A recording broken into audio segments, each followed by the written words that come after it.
안녕하세요. 결혼한 지 올해로 4년 된 30대 후반의 여성입니다. 제 나이도 있고 해서 혼자가 된다는 게 무척이나 두려웠는데 결국 이혼하는 쪽으로 마음을 굳혔어요. 그리고 지금 이렇게 마지막으로 머릿속을 정리하는 마음으로 글을 쓰게 되었네요.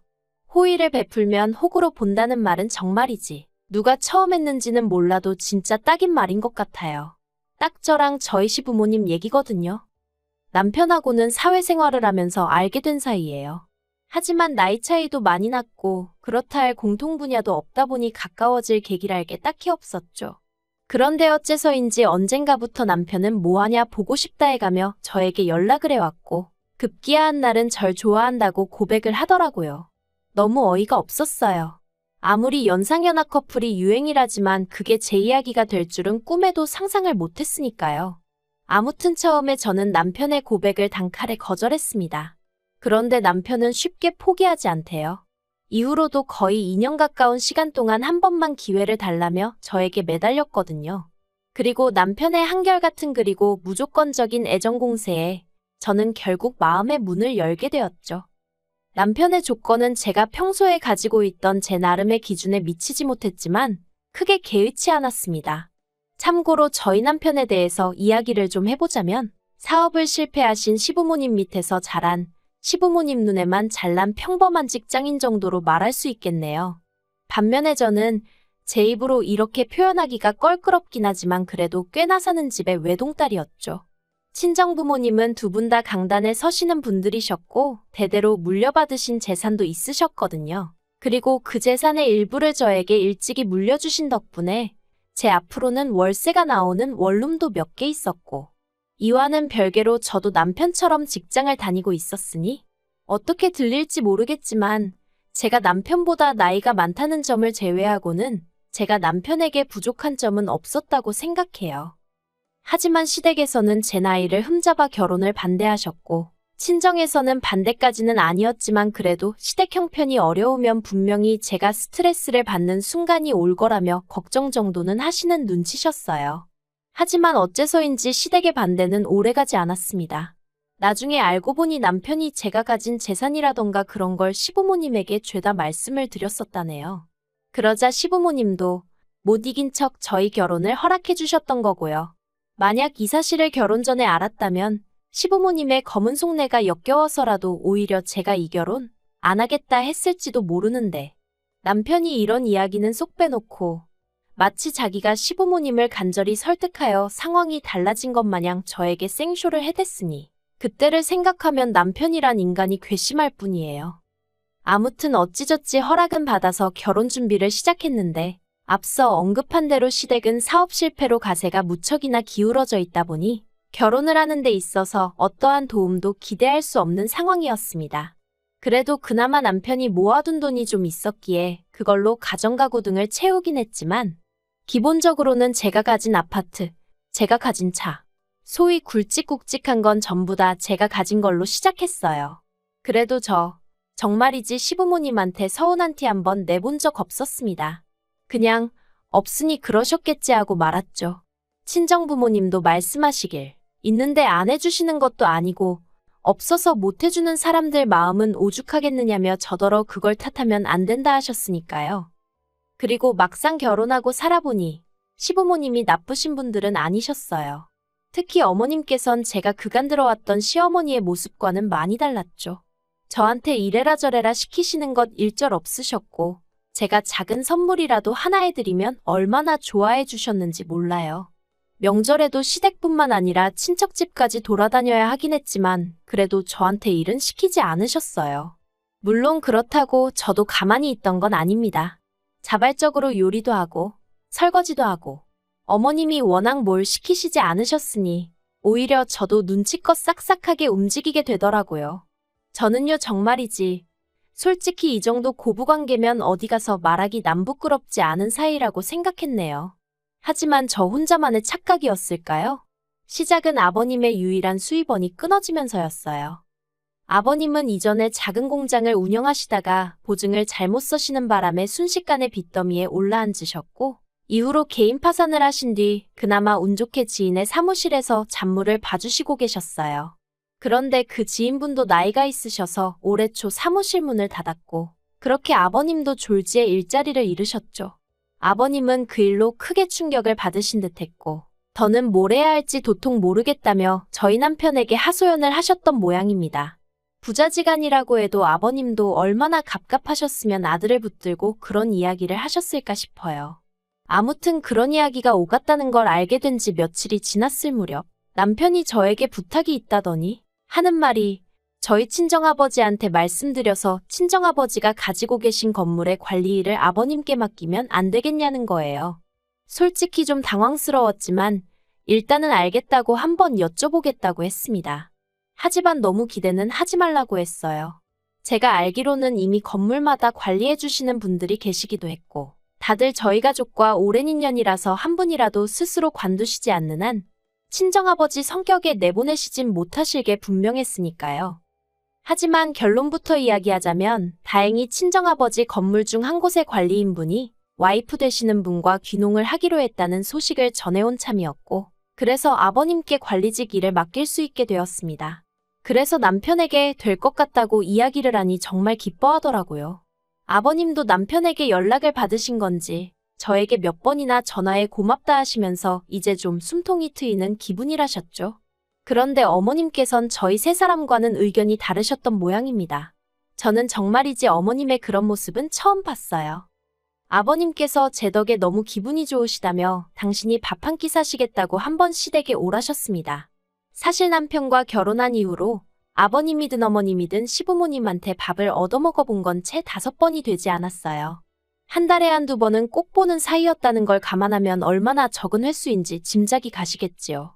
아무튼 그래서 남편이랑 가벼운 발걸음으로 시댁을 찾았는데 시댁 현관에 초인종을 누르자 어머님께서 나와 문을 열어주셨거든요. 그런데 어머님 표정이 정말 찬바람이 쌩쌩 분다는 게 이런 건가 싶은 게 비교적 둔한 성격의 남편도 대번에 어머님께 무슨 일 있냐고 여쭤볼 정도였으니까요. 게다가 집 안으로 들어서니 어째서인지 아버님 또한 어머님 눈치를 보느라 바쁘신 게 분명히 무슨 일이 있구나 싶대요. 하지만 저는 어쨌든 며느리니까 며느리의 임무라고 해야 하나? 아무튼 이 분위기를 어떻게든 살려봐야지 싶어서 원래 그런 성격이 아님에도 불구하고 너스레를 떨었어요. 두 분 다 왜 이렇게 힘이 없으시냐? 좋은 날인데 우리 나가서 맛있는 거 먹자. 아버님 저 너무 배고프다 뭐 사주실 거냐? 그러자 그때 어머님께서 네가 뭘 얼마나 대단한 일을 했다고 그러냐면서 저에게 핀잔을 딱 주시는 게 도대체 뭐지 싶은 거예요. 하지만 그렇다고 제가 어머님께 바로 짜증을 내기도 그래서 제가 혹시 뭐 실수한 거 있냐 있으면 말씀해달라 고치겠다 했습니다. 그랬더니 어머님께서 하시는 말씀이 그래 너 말 잘했다 하시더니 저더러 어떻게 그럴 수가 있냐며 소리를 지르셨어요. 어떻게 아버님더러 니네 아버지 건물에서 경비나 서라고 할 수 있냐면서 말이죠. 그리고는 내가 그동안 너한테 어떻게 했는데 너는 겨우 우리를 그 정도 취급밖에 안 하냐 하시면서 정말이지 뭐라고 할 말이 없더라고요. 그래서 제가 어머님께 그렇게 불편하게 생각하실 줄은 정말 몰랐다고 죄송하다고 사과를 드렸습니다. 저는 남편이 먼저 말을 꺼냈고 아버님도 좋아하셨기에 잘 됐다고만 생각했는데 어머님 입장에선 그게 그렇게 느껴지셨다니 정말 죄송하다고 다 없던 일로 할 테니 노여움 푸시라 했죠. 그리고 그날 저녁 결국 저녁을 얻어먹긴커녕 어머님 마음 달래드린다고 동네에서 제일 비싼 고깃집 가서 소갈비 사드리고 그러고 왔어요. 그런데 이튿날 아버님한테 전화가 왔는데 하시는 말씀이 어머님한테는 비밀로 하고 그냥 저희 친정아버지 건물에서 당신이 관리 일을 하면 안 되겠냐는 거예요. 제 입장이 정말 난처했습니다. 괜히 아버님 부탁을 들어드렸다가 어머님이 알게 되시면 그땐 저뿐만 아니라 저희 친정부모님까지 싫은 소리 듣게 되실 게 뻔할 뻔자였고 그렇다고 아버님 부탁을 거절하자니 앞으로 그럼 아버님과 불편해질 것 같은데 당연히 그 또한 제 입장에선 피하고 싶은 상황이었으니까요.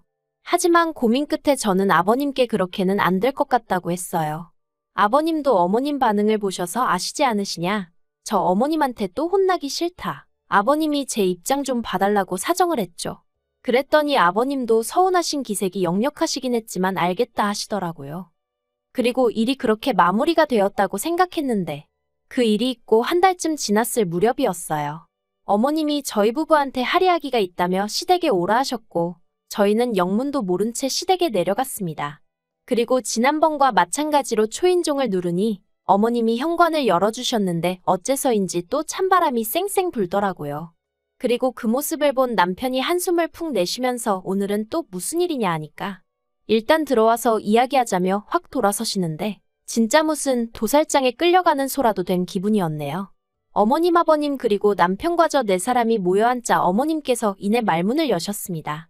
그리고 시작은 저희한테 특히 저한테 너무 서운하다시는 거였어요. 도대체 영문을 알 수가 없었죠. 순간 내가 무슨 기념일 같은 걸 까먹었나 그런 생각도 들고.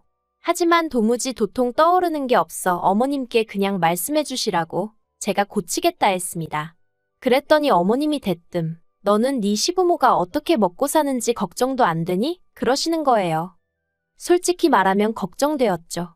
걱정이 되니까 친정아버지께 관리일도 말씀드려봤던 거고 제 나름대로 신경을 써드렸던 거 아니겠어요. 그런데 어머님이 싫다고 하셨잖아요. 그런데 이제 와서 왜 걱정을 안 하냐고 짜증을 내시니 기가 막혀서 뭐라고 말씀을 드려야 하나 싶대요. 그래서 제가 아무 말도 안 했어요. 제가 안 하면 남편이라도 뭐라고 한마디 하겠지 싶어서. 그런데 남편도 아무 말도 안 하고 있으니까 어머님이 약이 오르셨던 건지 갑자기 눈물을 보이시며 저더러 너 그러는 거 아니랍니다. 내가 말은 안 했지만 너 맨날 네 부모랑 호텔 레스토랑만 다니면서 밥 먹는 거 안다고. 그런데 너 우리하고는 생전 그런데 가본 적 있냐? 너 지난번에 네 부모하고 유럽 여행 갔다 왔지 않냐 그래놓고 우리하고는 제주도 갔다 오지 않았냐? 솔직히 소름 끼쳤어요. 겉으로는 매번 괜찮다 괜찮다 하셔놓고 속으론 하나씩 전부 다 비교하고 계셨다는 거잖아요. 게다가 말이 나왔으니 말이지만 친정부모님과 좋은 식당에 다닌 건 사실이에요. 하지만 비용을 전부 친정부모님이 내셨으니 두 분 취향에 맞춰서 움직인 것뿐입니다. 여행도 마찬가지예요. 모든 경비를 친정부모님이 부담해 주셨고 저희는 기념품하고 시부모님 선물 살 때만 돈 썼어요. 참고로 유럽 여행에서 돌아올 때 어머님 명품백 사다 드렸고요. 그런데도 어머님이 계속해서 가족여행 다녀와서 좋았냐 어쨌냐 하도 눈치를 주셔서 그래서 어머님 아버님 모시고 제주도라도 다녀오게 된 거예요. 그리고 이때 저희 시부모님 당연하다는 듯 저희 주머니만 바라보고 계셨는걸요. 그런데 그걸 그렇게 비교를 하고 계셨다니 어이가 없었습니다.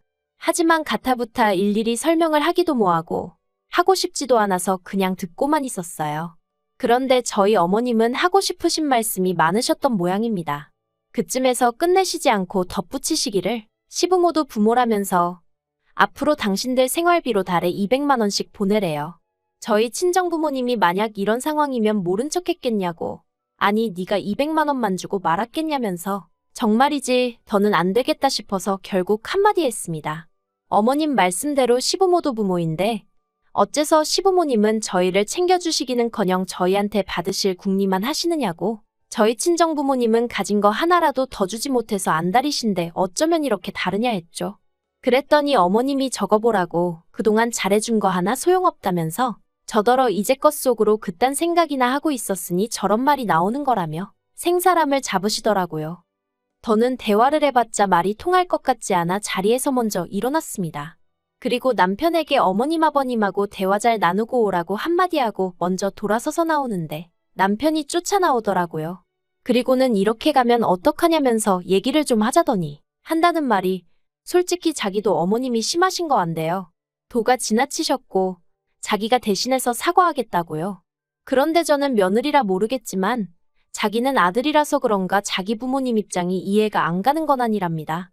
저더러 생각해보라면서 저희 부모님은 삐까뻔쩍하게 해놓고 사시는데 어머님 아버님은 그렇지 못하니 얼마나 자존심이 상하셨겠냐고 황당하더라고요. 어머님 아버님이 왜 당신들 스스로를 저희 친정부모님과 비교를 하시는 건지도 모르겠고 설령 비교하시고 속상하셨다고 한들 그게 저나 저희 친정부모님의 잘못도 아닌데 왜 저에게 화를 내시는 건지도 이해가 안 됐으니까요. 그런데 남편은 계속해서 그러니까 그냥 불쌍한 사람들이다 생각하고 한 달에 200씩 드리잡니다. 원룸 3개 월세 합치면 그 정도 되지 않냐면서 그 돈은 제가 힘들게 노력해서 버는 돈도 아니니 괜찮지 않냐고. 우리는 그거 없어도 살잖아 하는데 어이가 없었죠. 그래서 싫다고 했어요. 이러나 저러나 친정부모님이 나 여유있게 마음 편히 지내라고 주신 건데 그렇게는 못 드린다 했습니다. 그리고 당장 우리 친정부모님도 아직 현역에서 일하고 계시는데 아버님 어머님은 왜 못하시냐? 두 분도 뭐든 찾아서 하시라고 해라. 두 분이 버셔도 부족하면 내가 그때 가서 생각은 해보겠다. 하지만 아무것도 안 하고 계시면서 무턱대고 나한테 생활비를 달라 하니 당신이 듣기에도 억지스럽지 않냐? 그러자 남편 얼굴색이 울그락불그락 하더니 저한테 정말 너무하대요. 자기가 이렇게까지 자존심 버리고 부탁을 하는데 그러면 좀 못 이긴 척 드릴 수 있는 거 아니냐면서 저더러 돈이라면 환장을 한 거냐고. 세상엔 돈보다 중요한 게 많다나요? 그리고는 자기가 어떻게든 어머님 아버님한테 제 이야기를 잘해주려고 했는데 미워서 그러기 싫답니다. 이참에 어머님 아버님한테 점수가 왕창 깎였을 텐데 저더러 알아서 하래요. 이제 어머님이 시집살이 시키셔도 자기는 제 편도 안 들어줄 거고 저희 친정부모님한테도 싹싹하게 안 하겠답니다. 제가 먼저 양가부모님을 차별하니까 자기도 저희 친정부모님하고 시부모님을 달리 대하겠다나요? 그래서 그러라 했어요. 그럴 거면 사위는 뭐하러 하냐? 나는 뭐하러 니네 집 며느리하고. 이참에 다 때려치자고 했죠. 그리곤 열받아서 혼자 차 끌고 집에 왔습니다. 그리고 정말 어이없게도 남편이 집에 안 들어왔어요. 회사에 출근은 했는지 어쨌는지 모르겠지만 아무튼 4일이란 시간 동안 집을 비웠죠. 남편은 제가 전화라도 해서 어르고 달랠 줄 알았던 모양인데 저는 그럴 생각이 조금도 없었습니다. 어찌나 생각할수록 괘씸하던지 남편에게 이혼하자 했고 어머님 아버님께도 마음에 드는 새며느리 보시라 저는 이 며느리 자리 내려놓겠다 문자를 보내놓은 상황이에요. 남편은 어디 한번 해보자고 답장이 왔는데 제가 부양 의무를 져버렸으니 이혼의 귀책 사유가 저한테 있다나요? 어이가 없어서 그래 정말 해볼 테면 해보자고 했습니다.